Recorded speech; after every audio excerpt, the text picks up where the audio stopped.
After 8 years of following the Osho path, in this video I want to share my honest experience on that with you. I tried all kind of Osho meditations, Osho meditative therapies, courses, online and offline. I went to Osho International in Pune. I have seen different kind of Osho Centers in the world, and I have participated in a lot of different kind of Osho stuff, let's say like this. So I want to share my honest experience, because a lot of people are watching this documentation on Netflix and then they are having their ideas about Osho, but actually they never tried one single of his meditations. I'm not only want to share the positive sides of it, I also want to share the negative parts. I'm not paid by anybody to do this video. I'm not a journalist. It's just my personal experience.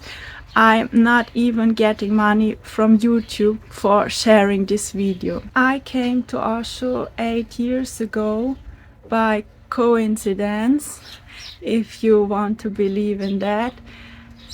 It was a time where I had everything in the world, like in terms of material stuff, but still I was very unhappy and depressed. And then one day I went to a shop. I don't know, maybe you know this shop, Rituals. They make some cosmetic stuff, and there I bought something and got this commercial magazine.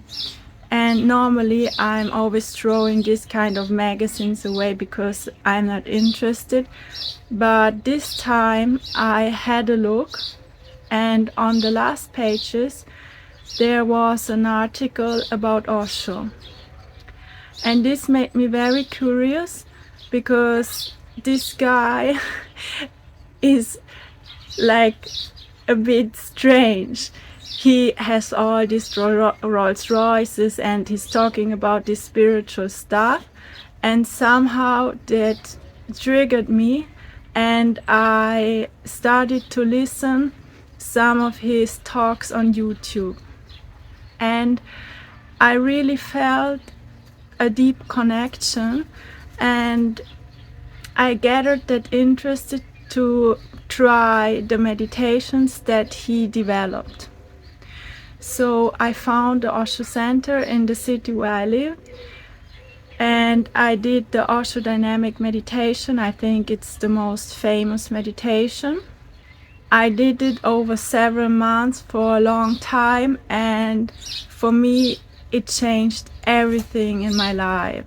So it had such a big impact, so that I got more and more interested in that kind of meditation techniques.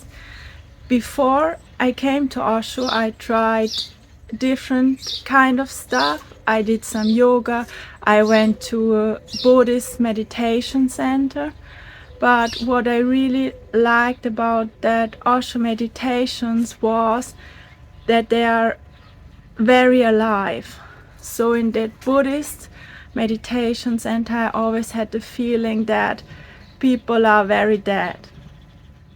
I mean, it's good to meditate, and also these kind of meditations helped me. They were really nice, relaxing and everything, but all this Buddhist community and that people, they didn't resonate with me, and I felt that this kind of meditative stuff makes people really dead and believe in some kind of philosophy that I'm not really sharing, let's say like this.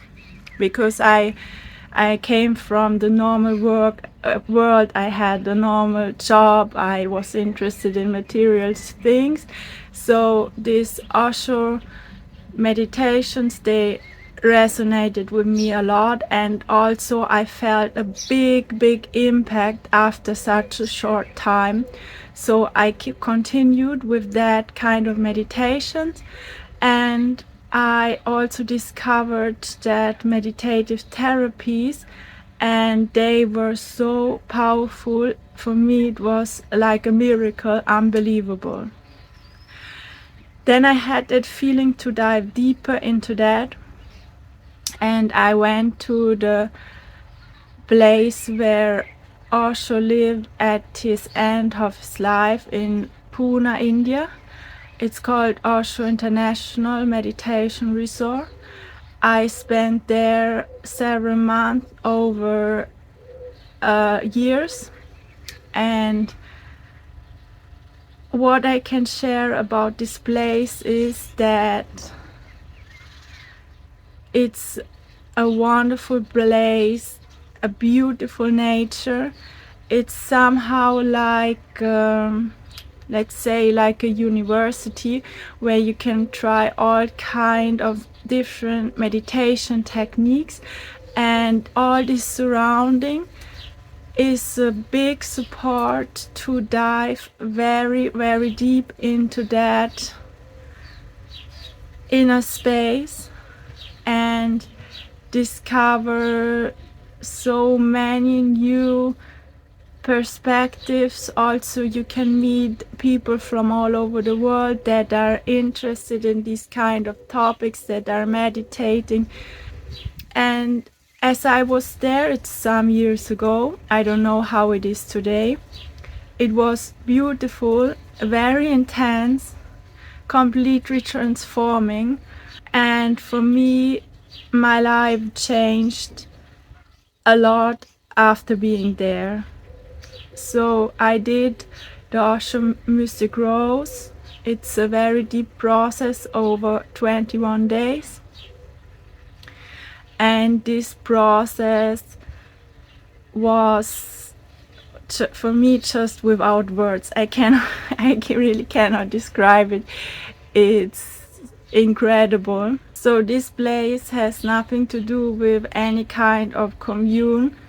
So it's just like, you can say, like a meditation resort where you can spend some time off, or you can also work there. But it's not a commune. Even if you're working, you're paying for that. So you pay for everything, like in every hotel. It's not like a monastery, and it's not like a commune. So there are people who still have that idea that Osho is about the commune, and I must say that there exist these Osho people that are still living in a kind of commune, but in that place in Pune it's not the case. But like in every religion, there exist people, and I met people, Osho people, that are still living that kind of commune style in the world, even if Osho himself said that the commune failed. But it's like with every religion, people make a religion out of everything. But for me it plays no role, because I do that meditations, and I'm not forced having to do anything with this kind of people. I'm not forced to live in any kind of commune. So these meditation techniques, for me, they are like a tool that I can use for myself, but that doesn't mean that I have to become a part of any cult, that I have to live with these people in any kind of commune. So it's just completely free. You can use it as you like, as a tool. In that Osho places where I went, I met, of course, all different kind of people. So you have that old sannyasins where I felt they have that ego of I spent so many years with Osho when he was alive. And then you have also just people from the world, they have a normal job in any kind of company. So the media, of course, tends to make this one picture of everything and bring everything in one direction. But I don't feel that it's like that. So it's very diverse, and if you want, you can spend time with so many different kind of people from all over the world. But if you want, you can also do everything for yourself without talking to anybody and without having to do anything with anybody of that Osho people. Because for me, I know that there are people, they say, Osho said this and he wanted to make us do it like this. But that's all interpretation for me. In my feeling, Osho didn't want to give any philosophy, but of course now people making a philosophy out of it. Maybe it's natural, it's like in every religion, and they say we have to follow what Osho said, but for me it's not true. I follow whatever feels right for me in this moment, and I don't follow any kind of words that Osho said, because for me it's bullshit. Osho always said that he's only talking in order to create that meditative space where we can dive into meditation while listening to his talk, because then the mind is occupied and we can allow ourselves to relax and just be. But of course, different people interpret or hear different kind of things, and that's why there are still existing people that are so much concerned about his words, what he said, and what we have to do out of them or not have to do. But for me it's irrelevant. I'm practicing these Osho meditations because for me I feel that they're the most powerful meditations for modern people, because we are very restless, and these active meditations, they bring us through that action to silence. And these are very powerful tools, and that's why I'm practicing Osho meditations.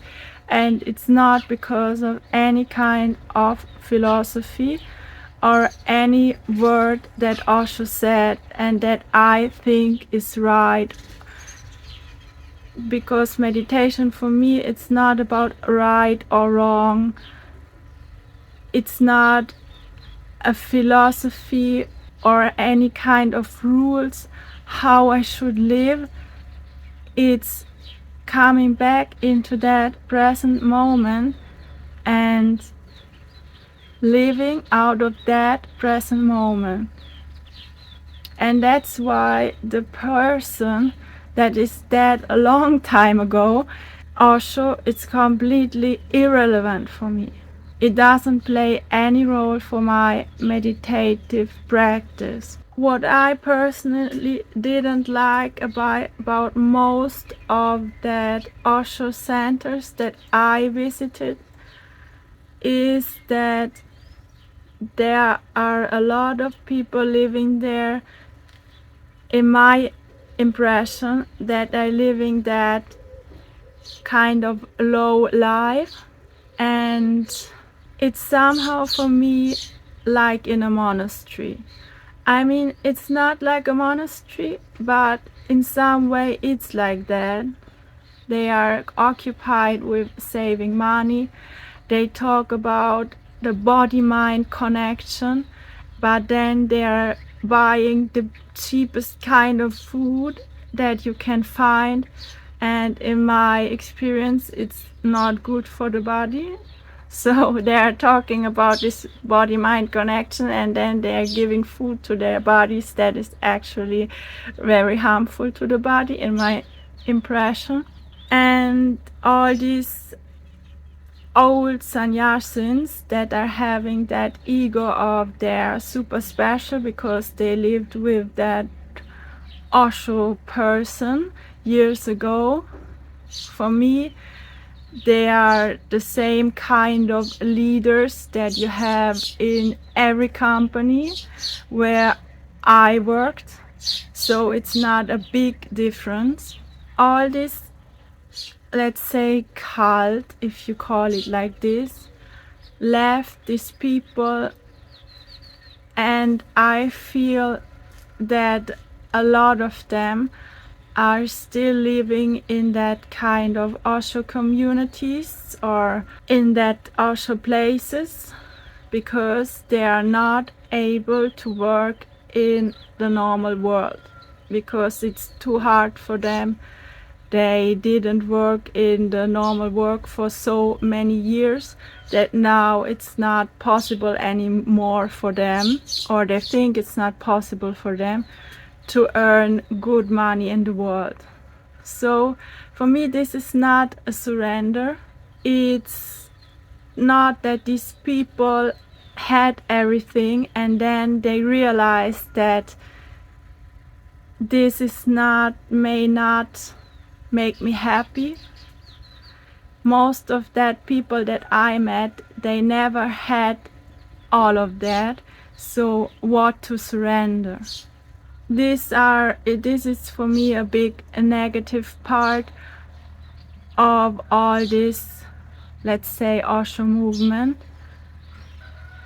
This I also want to share with you. Of course, it's my impression, it's my experience. It's not an objective truth. But as I was at the Osho International Meditation Resort in Pune, I also met a lot of young people.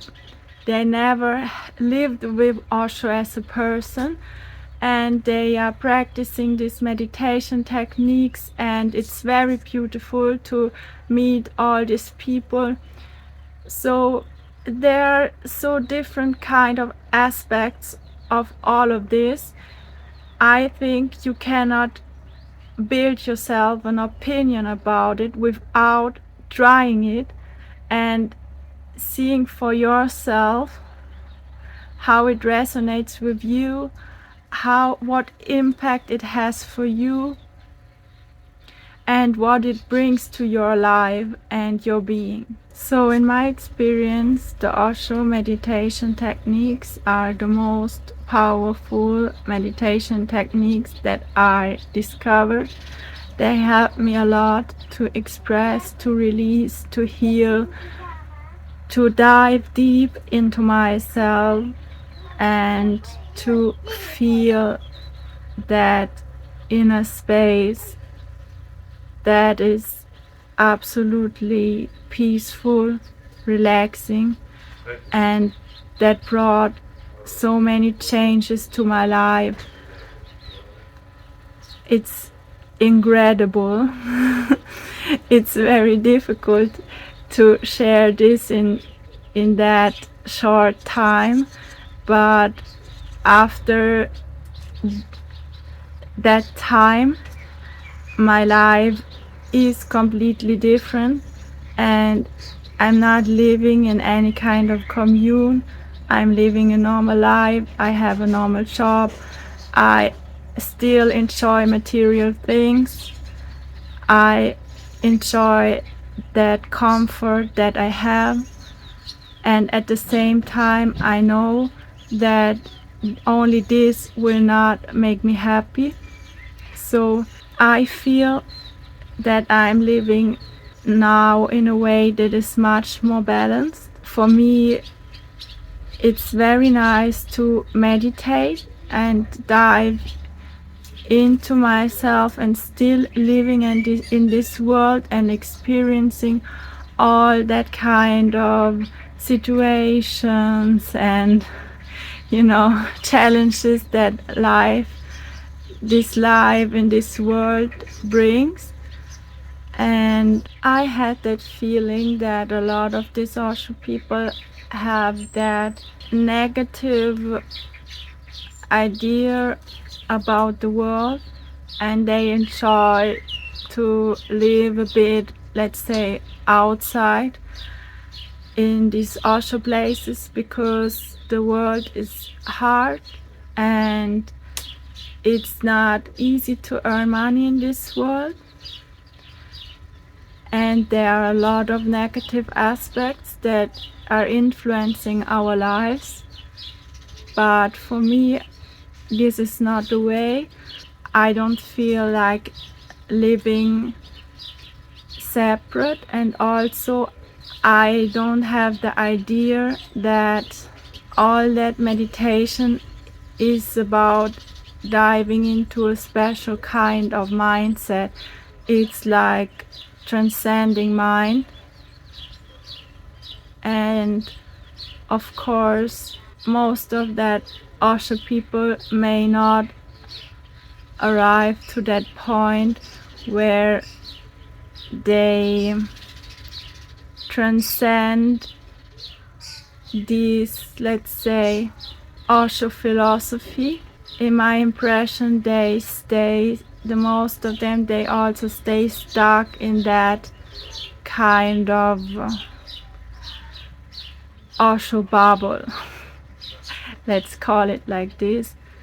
I understand it because it may sound nice, or it's maybe more comfortable, but for me this is not the way. To transcend the mind, we have to de-identify of everything. We also have to de-identify of that seeker that is seeking for something, whatever it is. Meditation can be also material things, but in this case it's that seeker. For me, it's important to stay in that kind of watchfulness and see what error patterns might be there in my mind, and then this transcendence can happen.